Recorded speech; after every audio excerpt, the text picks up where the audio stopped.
Hey, Stephen Yanni here at High Octane Classics in Auburn, Massachusetts, doing another high octane walk around, this time with a 1992 Alfa Romeo Spider Veloce, or Veloce, you choose the pronunciation.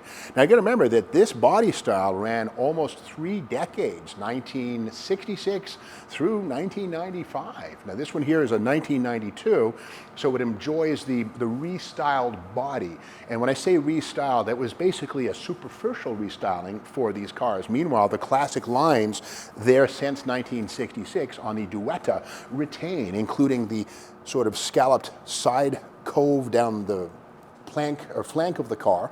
And of course, the Pininfarina logo we see right here refers to Pininfarina, the Italian design house that was responsible for the shape of this car and so many other classic European cars, not just Alfa Romeos either.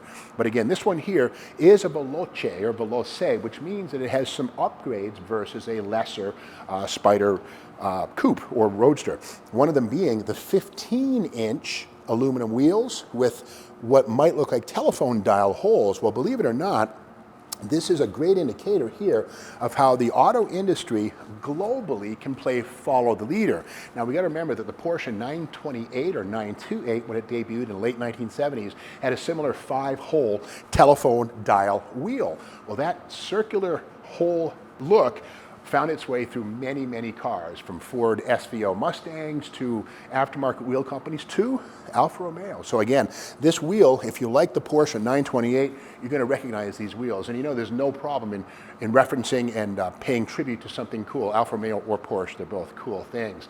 Now again, the redesign on these came along in 1991, and a lot of it was forced by the government, at least the United States government. Impact-resistant bumpers were added. Some say they look a little lumpier, a little clunkier, but with that said, they were mandatory. The entire auto industry suffered the same fate as they made bumpers that were less prone to damage. And again, this is the bumper that would replace the black bumpers seen on previous generations. And of course, the Alfa Romeo crest was shrunken down to a mere hint of its former self with the 1991 redesign. But the sunken headlights, the classic flush-mounted hood, all these things going back to 66 remained. Now, the most important thing of this one here is being a Veloce, it has the optional fiberglass removable top. Now, a lot of folks like to drive their sports cars year-round. Trouble is, on a rainy or a wet, snowy day, with the fabric top pulled up, it's still not totally weather-tight. Well, when you ordered this, that problem was solved. Now, the outside of the car is one thing. We have to learn more about the heart of this thing, under the hood. In classic Alfa Romeo style, these all, going back to 66, have a dual overhead cam inline 4. Now it grew from various displacements up to a full 2 liters in the final iteration as seen here. Now this one also has something from the late 1980s into the 90s, electronic fuel injection here.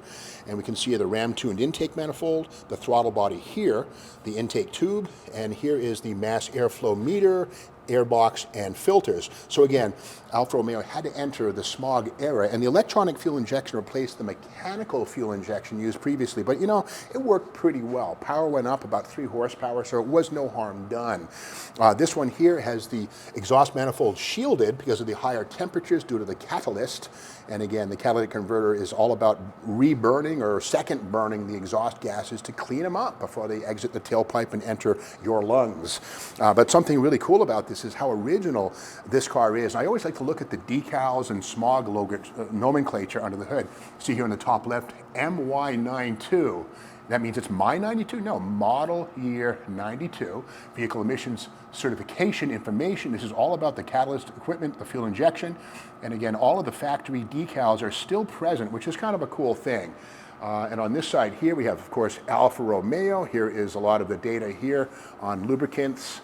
And down here, the cooling system is safe to 40 degrees minus centigrade.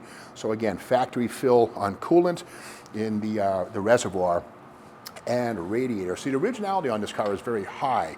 As we make our way to the tail, 1992 again was that redesign year where wraparound taillights and a full width reflector panel made their way into the car. Again, the bumper was larger to appease anti-collision legislation. Now, to get an idea of what the original rear of the car looked like, we go here.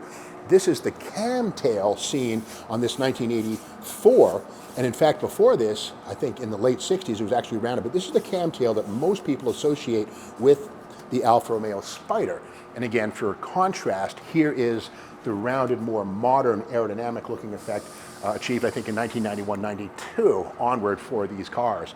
But again, another detail we see here is the third brake light, which came along in the late 1980s, another federal mandate so that people behind this rather low car would have a better sense of when the brake lights were applied, not just down low, but also up here. Every car had them, even Corvette had them way up high. So again, another federal mandate. You know, usually federal legislation to improve the design of cars cuts both ways, but in this case, that's a safety touch which is very much welcomed. Let's look inside this one. Like all Alfa Romeo Spiders, going back to 1966, bucket seats up front. Of course, these are two-seat sports cars. There's never been a back seat on these things. No four doors, no wagons. The Spider truly is, Italy's answer to the MG, the Triumph, but in many ways a superior car. But again, with this one, we see the optional fiberglass roof, which again makes this one an all-weather proposition. It's nicely appointed. You get a headliner inside. The rear window is glass with heating, defrosting wires embedded. So basically you could leave that top on and pretend this car's a coupe without much trouble. But on a nice sunny day, hey, you know, that top comes off. Really? Yeah, it does. It takes about 20 minutes, two people. It's off there, no big deal. But inside, of course, we see this, the trademark Alfa Romeo nearly vertical shift handle coming out of the firewall where most cars it comes up. But again, this is attached to a 5-speed manual transmission. And again, that overdrive, or that fifth gear, excuse me, is not overdrive. Rather, it's a fifth gear that minimizes the RPM drop between gear shifts for the 2-liter engine, so you get better performance rather than first, second, third. This actually keeps the engine in its happy spot much better than a 4-speed would. This is, of course, a modern era Spider. Has airbag effect in the steering wheel right here, the passive restraint system. And again, the redesigned instrument pod right up here is different from the magnesium twin pods of earlier Spiders. But again, the general idea is preserved right through the end in 1995. But something cool this car has is the optional, okay, it says here, Spider Map Light here on the dash, this little door. What that means is that inside of this is a map light, this thing right here. Basically, this is a factory option right here. What you would do is put your map out, turn it on, and read your map. Put it back in, and it would hide without being obtrusive. So again, kind of cool little details.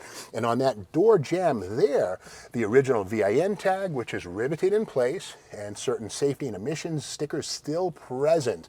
And I like to say that when restoring a car, it's always a good idea to protect those things or replace them. But this one here has not been restored. It's largely very original, something like under 45,000 original miles on this. Some normal wear and tear, but just a neat little example of next to last Alfa Romeo Spider.